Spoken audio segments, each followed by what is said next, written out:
繼續係有黃小姐嘅電話，早晨。早晨，早晨，請講。我想講講個施政報告咧，琴日聽到就係、佢嗰個派錢嗰度咧，係我真係當佢係頭痛餅嘅啫，止痛餅，止痛餅嘅啫，止唔得晒嘅。仲有咧，我想聽到佢講起個醫院，佢冇做到，冇講到。已經係醫院已經落實緊㗎啦，落實啊！你俾個時間表我哋啊嘛，你落實咗可以5年10年㗎嘛，仲有呢個司法大樓，我亦都想去聽佢睇下幾時有個時間表俾我哋起一個司法大樓。根本上我想講都係想講個問責制啫，但係咧頭先聽到講生已經講咗我想講嘅嘢啦，但係我都好想再重複一個就係嗰11點咧。11點佢講嗰個假聲明咧，係呃市民，呃咗年幾，廉政咧。我諗呢個指控又係要即係我有保留啦。咁但係裏邊有啲內容咧，可能係引用咗。我諗你好清楚呢件事，你聽我講埋，陣間你可以再回答我。呢個11點咧，廉政都冇提到嘅，好似。咁就我而家想咧，就係睇下崔特首今日有冇回答陽光啲，係個機會俾佢點樣俾啲陽光澳門市民。我講係咁多，但係我真係好欣賞阿港生咧，佢追得好緊。點解咧？佢個法律知識我好佩服佢。我冇法律知識，但係我知道乜嘢係啱，乜嘢係唔啱，乜嘢係講大話。一個高官如果講大話咧，嗰個誠信力真係唔該，真係冇晒㗎啦。好，係唔該晒。好啦，多謝黃小姐。咁啊，點解話即係我哋又唔好咁先係指控係咪假，真係假？因為始終都係有證有據先可以係咁樣有個說法出嚟嘅。咁即係但係而家我哋都係睇翻一個官員嘅問責嘅問題啦。咁頭先兩位聽眾都先後講到話高官嘅問責制度。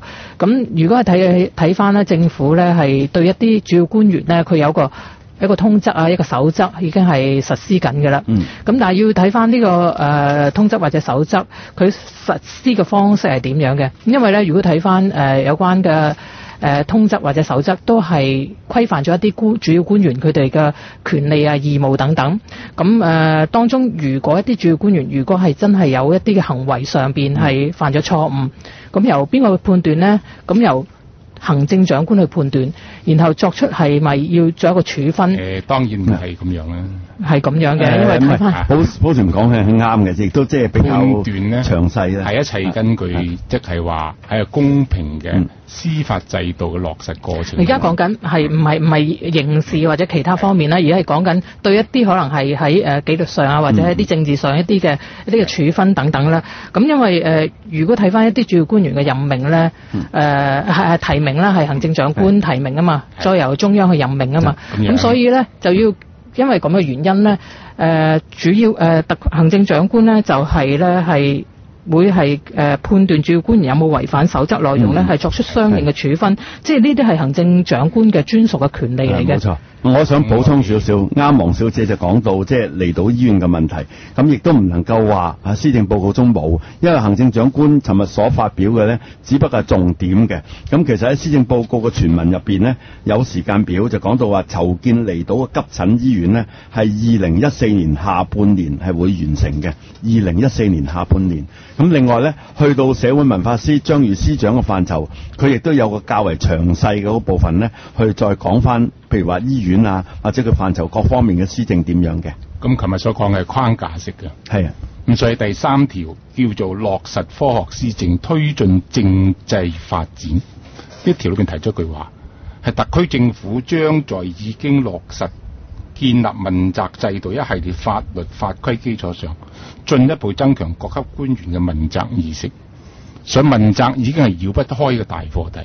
咁呢個如果放喺度政制發展嘅推動呢一章節裏邊，咁所以喺呢個角度嚟講，我覺得獲得個公平嘅呢個嘅處理嘅過程，包括係唔係放喺法庭上見呢？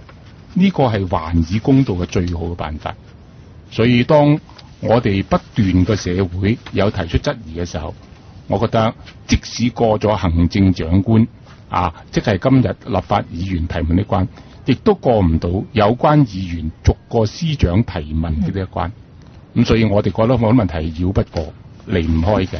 咁所以我哋覺得咧，我哋整個社會確實係觀察緊政府點樣陽光，點樣提高公信力一個重要嘅過程。嗱，另外舊年嗰啲讚咧，即係增加咗個時間表嗰部分，今年都有。另外啲附錄咧比較詳細。報一報時先落伍㗎。所以有聽眾就話要檢視一下我哋嘅官員嗰個問責制度，主要官員啊、高官問責制度呢個係咪真係存在嘅？咁可能而家我哋或者特首方面啦，咁覺得我哋而家主要官員根本係即係好即係好遵守佢哋權利義務嘅，冇乜嘢嘅錯誤發生，咁咪唔使啟動去行咯。大家都知道㗎啦，呢方面正因為不足，所以要加強。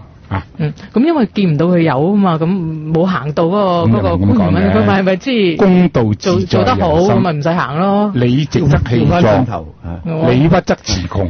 喺呢方面嚟講咧，點樣向公眾發話，已經睇到有啲人嘅內心是否虛擬。如果呢方面欠缺咧，確實要加強翻。所以我係一個疑問啫，因為你冇行到，咁即係嗰啲官員冇行差踏錯咁樣。假設咁，但係咧，我哋點樣回應一啲嘅社會不斷質疑嘅聲音咧？總有個說法㗎嘛，係咪？好啦，繼續有梁生嘅電話。早晨，早晨，幾位主持，早晨，多謝你哋個把，多謝你用你哋個聲音嚟播出嚟嘅。68%，咁跟住落嚟係謝小姐嘅電話㗎。早晨，喂，謝小姐。係早晨，各位主持，謝小姐你好。早晨，吳生。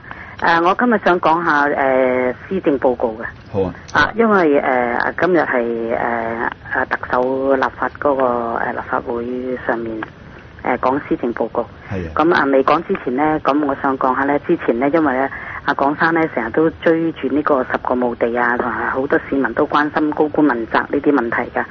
咁我希望呢，特首呢聽日喺嗰個答問大會呢，可以答到議員個提問咯，唔好好似以往咁樣，即係佢選擇性答。有啲呢問到佢呢，佢係唔答嘅。咁我希望聽日呢，崔特首能夠答到議員個提問，尤其是10個墓地呢，希望佢有一個清晰嘅回答俾市民知道啦。咁啊，今日做定功課啦。係啊，佢因為一個星期前呢，議員已經交咗嗰個提問俾佢嘅。係啊。咁佢係冇理由唔知道嗰個問題內容嘅，佢一早已經知嘅。咁所以佢唔答呢，我係肯定佢係選擇性去答問題啦。希望佢一改佢個作風咧。我哋唔係話需要一個好強勢嘅特區政府，我哋希望有一個好負責任有陽光嘅政府，有效率嘅添。係啦，有效率嘅政府俾我哋澳門市